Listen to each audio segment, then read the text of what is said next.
clearly a lot of opportunities abound in the digital space. And just before we get deeper into this issue of digital, because I truly believe digital is the future, when we look at what happened globally when the pandemic was declared, we did see a number of leagues taking a break. Perhaps walk us through, how did this sort of affect content on your end? And did you see perhaps people scaling down on their packages? And are they now coming back now that football is back? And what are the fortunes you see for the business? Okay. In the background, what a lot of people may not say, obviously, is that the first thing that business leaders will do when you're faced with a situation of uncertainty, the first thing is to stabilize operations. That's the first priority. Okay.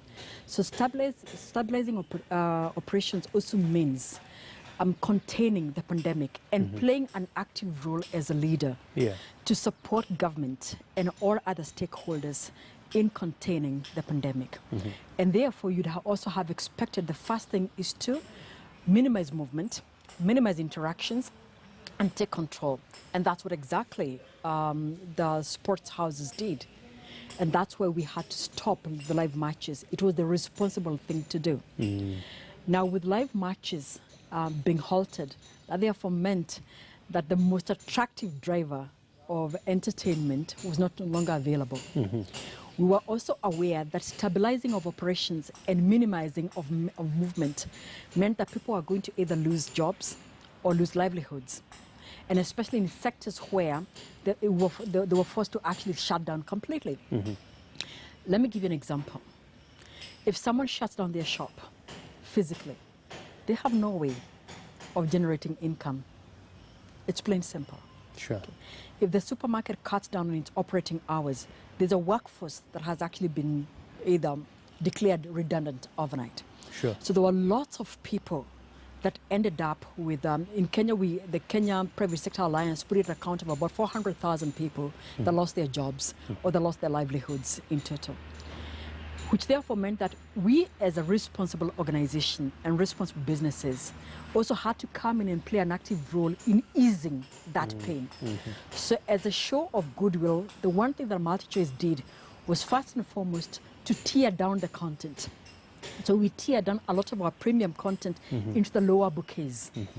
Because the natural thing that we're going to see is people readjusting their lifestyle and moving to much more affordable bouquets. So we saw quite a bit of downgrades. But again, we are happy to say, as soon as we now have the return of live sport, it's been phenomenal. And I want to thank all our viewers. I want to thank all the people that basically give us custom. I want to thank our fans and the fans of the different football brands and platform brands, because we've seen a massive comeback of viewers, and we've also seen upgrades as well, and we are just as grateful. But moving on also aside into what must a responsible business do, if you are in a preferential position like we have been, to continue to grow our business, and we have had fairly good reserves of cash and free cash flows, we're able to actually commit up to £500 million shillings worth of money to be of a kitty to take care of creatives that were going not to be able to work because you couldn't have physical contact. And furthermore, that ensured that we were able to continue paying salaries for people that were not actually gainfully, employed or actively involved in their day-to-day activities of generating income. Ordinarily, what would happen as a responsible leadership is you have to identify what costs are mandatory and only invest in the essential costs at that point in time. And therefore, this amount of money that we put aside was part of what we identified as essential. And then we had certain investments that I cannot call out directly, but there are certain things that we had said we were going to do. Some of them were capital investments. Others were operating expenditure investments that we said it was not important at this point in time because they would not give us the return that we wanted. So you balance it out. You defer some investments, and then you bring forward and take care of essential costs. All right. Interesting. And let's get back to the digital conversation. A lot of companies have really embraced digital, from the Netflixes of this world to DSTV as well. What is in the pipeline, especially with the disruption that the digital wave has left in its wake? Okay, so you are going to see a continued coexistence of both the traditional pay TV and the new form of what we call subscription video on demand that runs on digital platforms, as you know them as mobile platform or smart devices. And the reason why that is so is that the cost of internet continues to be prohibitive for many. Yeah. And therefore, our direct-to-home and our digital terrestrial connectivity that gives you services on GoTV, for which you don't pay ideally for the internet or the platform to transmit, and you're paying only for the content ideally, simply put, will continue to coexist. However, increasingly, we are going to see an expansion of the digital native. The digital native who is extremely discerning and in control of his time and or her time, that wants to watch content when they want to, not when you have programmed it for me to watch. So a lot more of it is how are we reinventing ourselves to ensure that the design in terms of the user experience, the customer experience, the flexibility for me to be able to watch content when I want, the interface that allows me to choose the content that I want. So you're going to see a lot of innovation around that. It's not just about picking the same old content in the same old format and delivering it on a digital platform. It's not going to cut it. All right. And I think, as you rightfully put it, and you see where we are at now, dstvnow.com or DSTV Now app. And maybe 6 years back, when DSTV Now was launched, it's a completely different experience.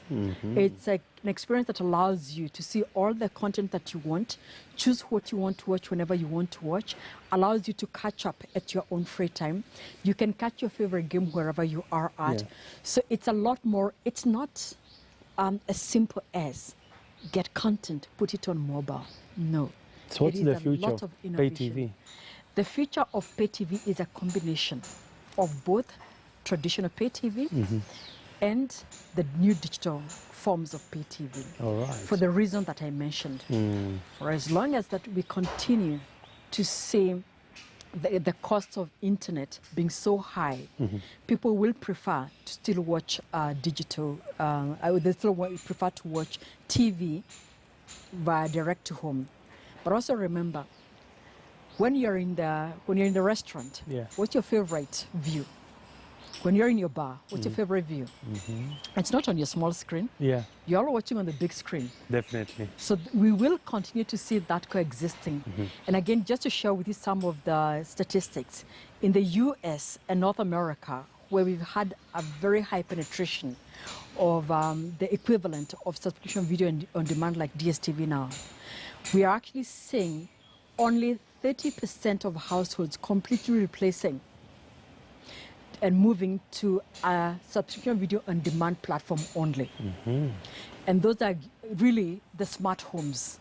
And we still have a journey to go. So we are preparing for both tracks. And we shall continue to deliver. So the Kenyans who are possibly listening to me and the Africans who are listening and watching now, do not be worried that we shall move off and just forget that we have somebody somewhere, maybe in Marala, who doesn't have access to great broadband, that will still want to continue to watch great video entertainment direct home via satellite. All right. And as we wrap up, Madam Nancy, what does the future hold, especially when it comes to opportunities to also list in the Kenyan Stock Exchange? Are there any plans that probably might be in the pipeline? Is it something you've been thinking about as the leadership of the organization as we wrap up? All right. So I'd like to say you've seen us take our first leap, which is listing at the Johannesburg Stock Exchange. And as Multichoice Group, we're headquartered in South Africa. So that's a good sign of things to come. Whereas I cannot give any details in terms of the specific plans to list, I can tell you that the journey of listing and running as a publicly owned company, and also, of course, complement with private investments, and therefore upholding itself to effective corporate governance to run a solid organization are very much in place. So I cannot share any details, but I can tell you that, again, the NSC is a very good friend of the JSC and is a good friend of the LSC. So I think overall, when you look at our position in Africa, it's Nigeria, Tanzania, Uganda, and now Kenya, it is quite telling the direction that overall the group is taking as far as listing and evolving our maturity into a well-run, corporate, properly governed organization. All right. With future prospects for growth. Quite a heavy future you foresee for the company. Yeah. All right. Thank you so much, Madam Nancy, for your time. Thank you. And I just want to get your parting shot. Many people have been saying they've learned a thing or two during this COVID period. For one, have been able to improve on my culinary skills. I don't know, what's that one thing that you look back and say, I got out of COVID? I think for me, it's the art of multitasking. Refining the multitasking act and being able to move into virtual rooms and out of into another virtual room. Yeah. Without feeling the pressure. And, remaining productive. I agree. And changing my mindset, you know. And I think it's amazing how the power of the mind can be such a great tool that we sometimes, ignore. So I had to apply myself at a much higher level, apply the power of my mind, the power of the spirit, because the physical energy that I used so much every other day was not as important, and a lot more, So I think that's the one thing I have learned. I am currently taking a course at a corporate education in a great university, and have done it virtually. And it's amazing how we go in and out of virtual breakout rooms and syndicate rooms. And I think anything is possible in the digital world today. Virtually everything that you can think about, things that you have postponed, you can do them today. Sure. So right now I tell people there's no excuse. We've been postponing something, there's absolutely no excuse we can get it done. Time to execute. Absolutely.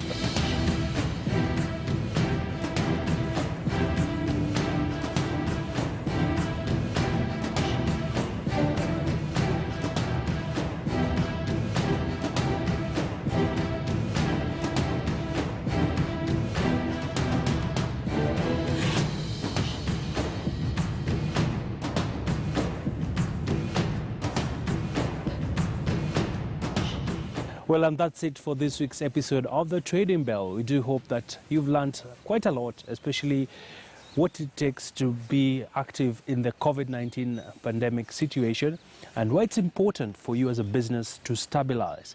Well, on behalf of the entire team, we say bye-bye for now. Remember to always engage with us on our social media platforms appearing at the bottom end of the screen. And we definitely do urge you to continue keeping safe, wash your hands, sanitize, and social distance. See you next time. Bye-bye.